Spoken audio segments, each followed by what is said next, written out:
Praise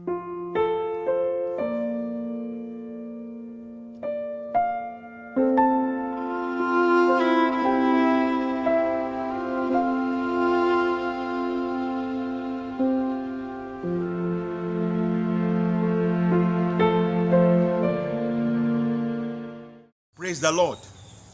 You're welcome once again to this webcast. Today, I'll be talking to you for a topic on come out from among them. Come out from among them. And I'll be taking my text from the book of 2 Corinthians chapter 6, verses 14 to 18. 2 Corinthians chapter 6, verse 14 to 18. Be ye not unequally yoked together with unbelievers. For what fellowship hath righteousness with unrighteousness? And what communion hath light with darkness? And what concord hath Christ with Belial? Or what part hath he that believeth with an infidel? And what agreement hath the temple of God with idols? For ye are the temple of the living God. As God hath said, I will dwell in them and walk in them, and I will be their God, and they shall be my people.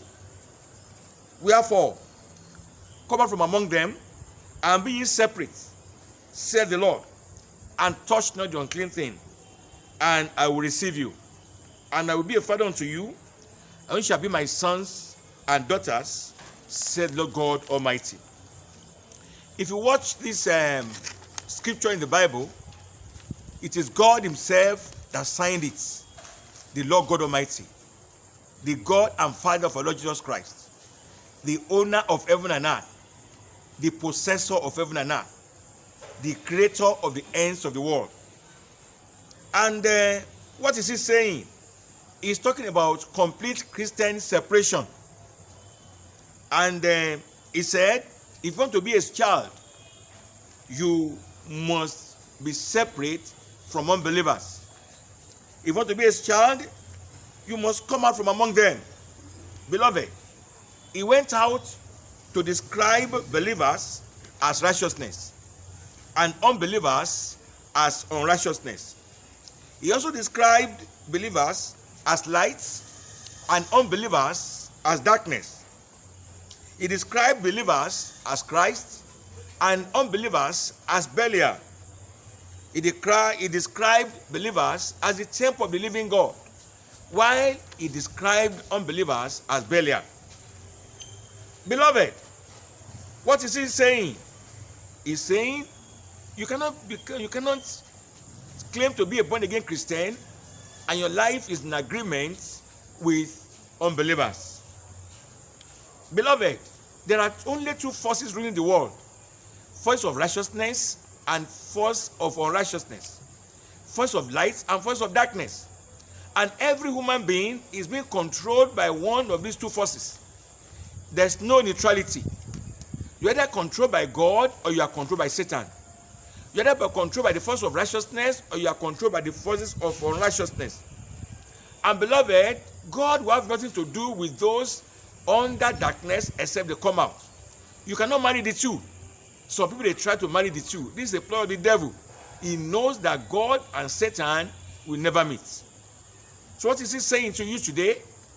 He's telling us to ask you to come out of some things, some set of people, some set of beliefs. Number one, come out from among those people who are serving unknown God. Come out from among those people who are serving an unknown God. Some people who are hearing me, they are serving an unknown God. They believe that you don't need to go through to God through Jesus Christ. That you can serve him through some other prophets or through some other lesser gods, that we are all serving the same God. No. Please, I plead with you to accept the truth before it's too late. I'm not here to condemn your religion, but I'm here to tell you the truth so you not regret very shortly at the end of the world, because except you go through Jesus, you can never see God. Listen to what he says in John chapter 14, verse 6. He just said, I am the way, the truth, and the life. No man can come unto me and unto my Father except through me. No man can come unto the Father except through me. The only way to heaven is through Jesus Christ and the blood he shed on the cross. If you don't accept him into your life, you don't repent of your sins, you don't accept him into your life as your personal and Savior, you can never see God.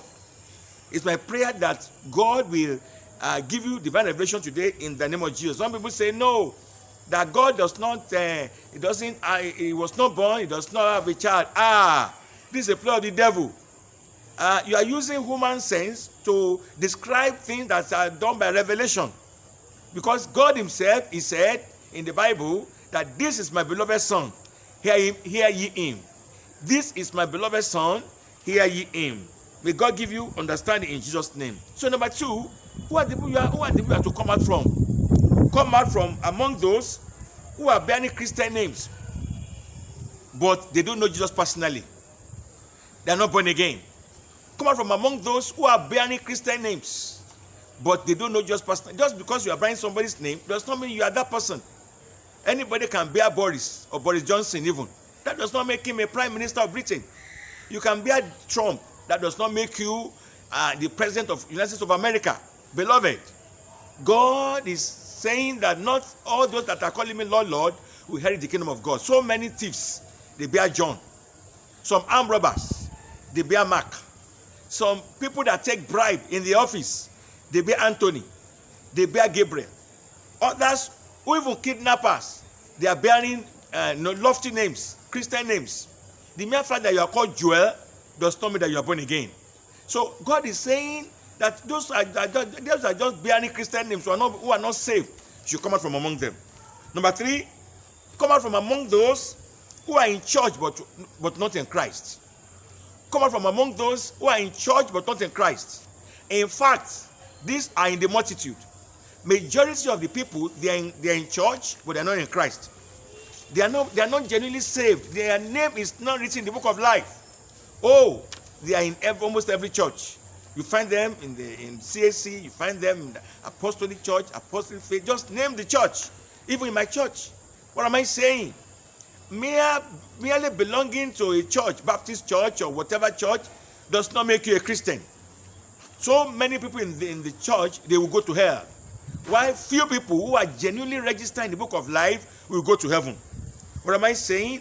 The Bible says in John chapter 3 verse 3, it says, except ye be born again, you cannot see the kingdom of God. That's Jesus himself said that. Except you be born again, you cannot see the kingdom of God. You need to repent of your sins personally. You need to forsake your sins.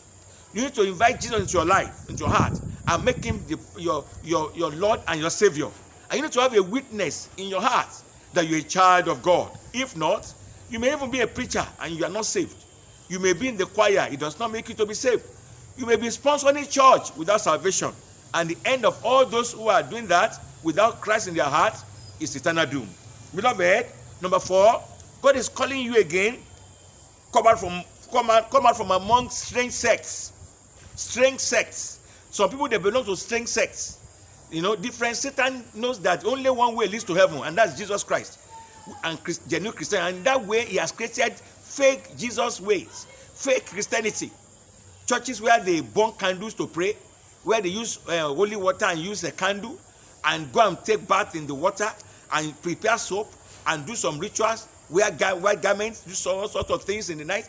Beloved, you look at your New Testament Christianity, you never see all this there among the apostles. God is asking to come out.